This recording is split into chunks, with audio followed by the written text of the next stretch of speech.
volta neste sextou para mais uma participação aqui para o programa Embalo Total. Programa este do meu saudoso pai, Anselmo Robério, agora com a apresentação diária da minha maninha, doutora Aline Canuto, e toda a sua equipe de trabalho, levando a você, ouvinte, espectador, sempre o melhor do material informativo. Aqui sim, você fica sabendo de tudo. Já estou de volta para trazer mais um giro com notícias do Brasil e do mundo e a nível local agora. A primeira já trago: crimes sexuais contra crianças avançam na internet.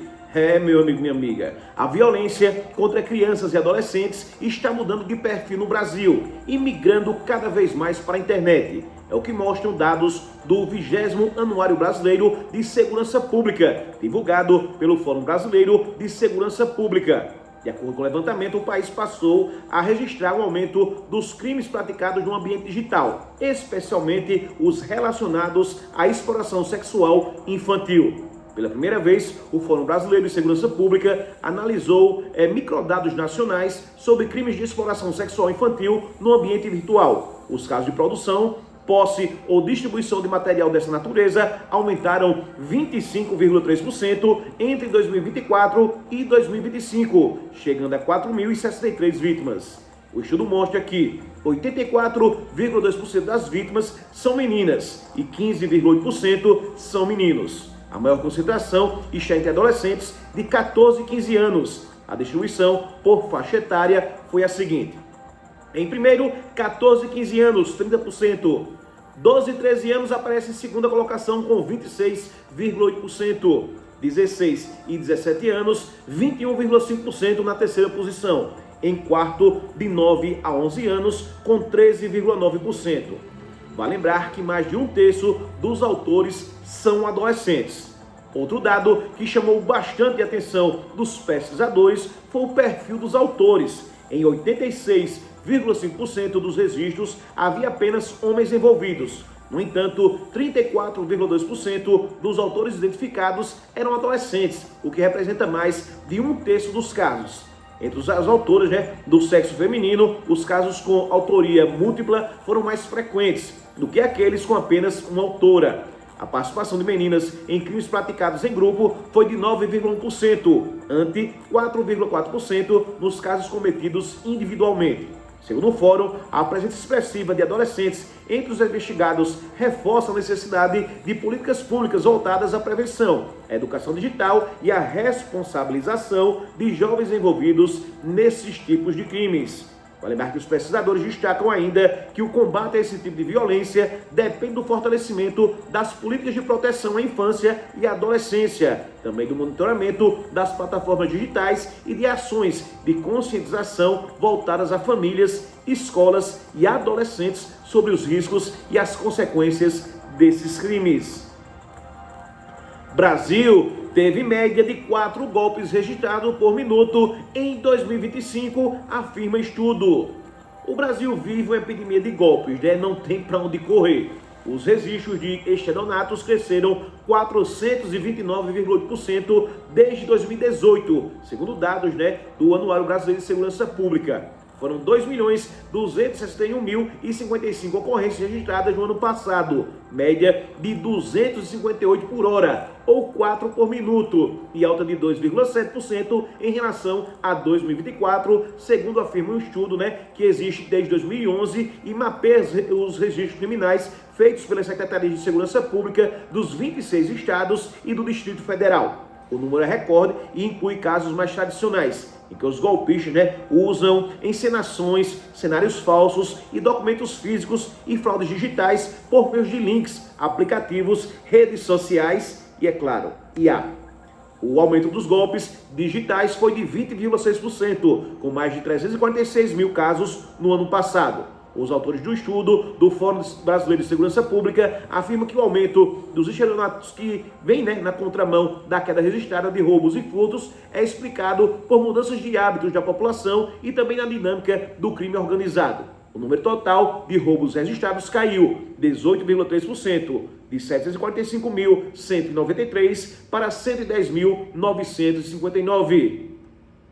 Notícia que trago agora: órgão do Senado identifica deterioração perceptível de parte relevante das estatais federais.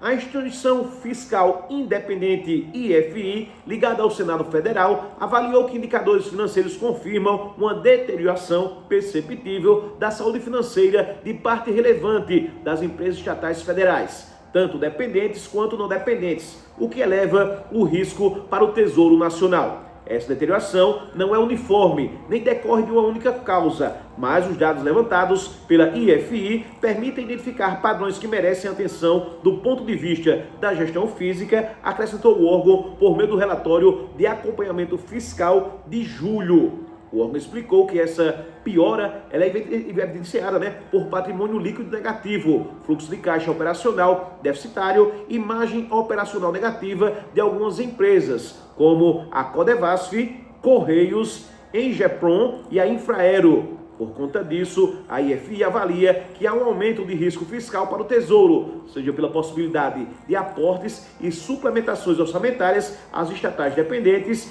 e seja pela fragilização da capacidade de distribuição de dividendos para as empresas não dependentes. No documento, a IFI explica que não pretende levantar elementos sobre a possibilidade de privatização das empresas, pois classifica esse debate como complexo, visto que envolve análise não apenas de custos e benefícios de se manter uma determinada empresa sob controle do Estado, como também os retornos sociais que se esperam daí então obter.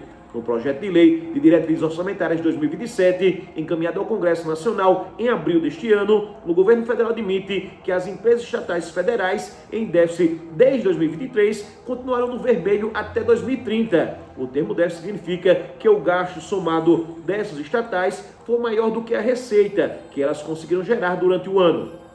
Segundo ainda a IFI do Senado Federal, entre as estatais dependentes, a análise do patrimônio líquido, do fluxo de caixa operacional e do indicador de suficiência de caixa revela um grupo de empresas, notadamente como a Codevasf, a CBTU, a Embrapa, a HCPA e a EBSER, cuja trajetória financeira se distancia do padrão observado nos exercícios anteriores a 2018. No grupo das estatais não dependentes, o órgão avalia que os indicadores de imagem operacional, de exposição a receitas financeiras e de qualidade de lucro apontam para fragilidades distintas, mas igualmente relevantes. Não é fácil não, viu?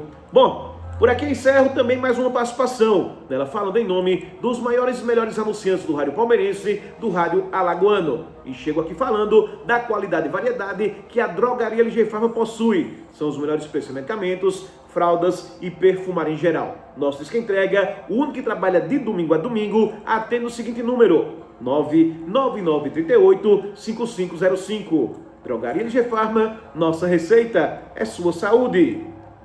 Para finalizar, aqui falo dos produtos Natubio. São eles: Acabe, Vitamel, Fique Plena, Pomada Negra e Acabe Absolute. E avisando a você, meu amigo, minha amiga, que o Exafil tá de volta e de cara nova. Para você que não tem energia, sem vontade, vive dando desculpas na hora H, o Exafil é a solução. Exafil não te deixa na mão. E agora em cápsula, ele está muito mais potente do que antes e melhora o seu desempenho sexual naturalmente, sem efeitos colaterais. Exafil, o queridinho voltou. Agora sim, retorna o som aos estilos B de Santa Terezinha do Menino Jesus, para a continuação do programa líder absoluto em audiência, Embalo Total. Com ela, minha maninha, doutora Aline Canuto, neste sextou.